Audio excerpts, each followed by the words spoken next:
জুমার দিন সম্পর্কে খুব সুন্দর একটি হাদিস আবু দাউদের মধ্যে হাদিসটি রয়েছে এবং আল্লামা আলবানী রাহমাতুল্লাহ আলাইহি হাদিসটিকে সহিহ বলেছেন। অস বিন অস আস-সাকাফি রাদিয়াল্লাহু তাআলা আনহু সূত্রে হাদিসটি বর্ণিত। তিনি আল্লাহ রাসূল সাল্লাল্লাহু আলাইহি ওয়াসাল্লামের কাছ থেকে শুনেছেন। আল্লাহ রাসূল সাল্লাল্লাহু আলাইহি ওয়াসাল্লাম তিনি বলেন, মান গাসসালা ইয়াউমাল জুমআ ওয়াগতাসালা, যে ব্যক্তি জুমার দিনে গোসল করলো এবং ভালোভাবে গোসল করলো। এই ওয়াগতাসালা এর অর্থ হচ্ছে ভালোভাবে গোসল করা বা সাবান শ্যাম্পু ইত্যাদি দিয়ে গোসল করলেন। তৃতীয় হচ্ছে আপনি স্ত্রী সহবাস করলেন এবং স্ত্রীর উপর গোসল ওয়াজিব করে দিলেন। স্ত্রী সহবাস হলে দুজনের উপরে গোসল ওয়াজিব হয়ে যায়, তো গোসল ওয়াজিব করিয়ে দেওয়া।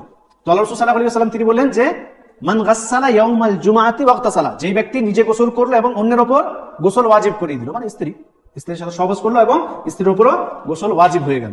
সুম্মা বাক্কারা ওয়াবতাকারা, এবং সে অতি শীঘ্রই তাড়াতাড়ি সকাল সকাল জুমার মসজিদের দিকে নিজে রওনা হলো, নিজে গেল এবং অন্যকেও সে নিয়ে গেল, মানে নিজেও সে মসজিদে তাড়াতাড়ি গেল, সকাল সকাল যাওয়ার চেষ্টা করলো, আউয়ালে ওয়াক্তে যাওয়ার চেষ্টা করলো এবং অন্যদেরকেও সে নিয়ে গেল।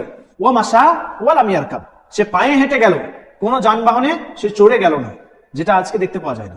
খুব কম যারা হয়তো আমরা প্রবাসী আছি তাদের মধ্যেও কিছু যাদের কাছে হয়তো কোনো ধরনের যানবাহন নেই, গাড়ি নেই, সাইকেল নেই, বাইক নেই, কিছুই নেই, মজবুর হয়ে তারা হয়তো পায়ে হেঁটে আসে, বাকি পায়ে হেঁটে আজকাল কেউই আসে না।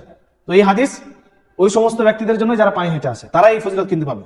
ওই জন্য এই ফজিলত পেতে গেলে এই হাদিসে যে সমস্ত জিনিসগুলো উল্লেখ রয়েছে সবগুলোই জুমার দিনে গোসল করতে হবে, ভালোভাবে গোসল করতে হবে।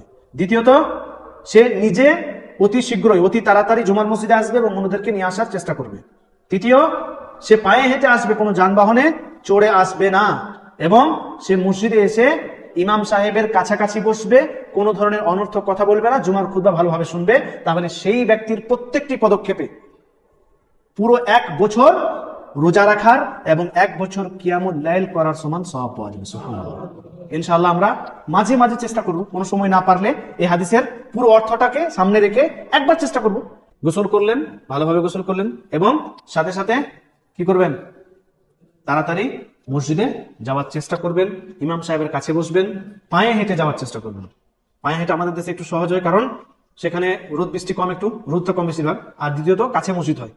আমাদের দেশে বেশিরভাগ জামে মসজিদগুলো কাছেই হয়, এই দেশে একটু দূরে দূরে হয়। যার কাছে তার কাছে, হাজিরি মসজিদ যার কাছে তার কাছে, কিন্তু ওই দিক থেকে যারা আছে তাদের জন্য দূরে হয়ে গেল, 2 কিলোমিটার 2.5 কিলোমিটার হেঁটে আসা একটু কষ্টকর, বিশেষ করে গরমের সময়। এখন হয়তো হালকা শীত ভাব, এই সময় তো আসতে পারা যেতে পারে, কিন্তু অন্য সময় তো মুশকিল, দূরে দূরে হয়। কিন্তু আমাদের দেশে ওই একটা মহল্লাতে একটা জামে মসজিদ থাকে, ফলে কষ্টখানি কম হয়। তো এইভাবে যদি কেউ আসতে পারে তাহলে ইনশাআল্লাহ তার এরকম সওয়াব হবে।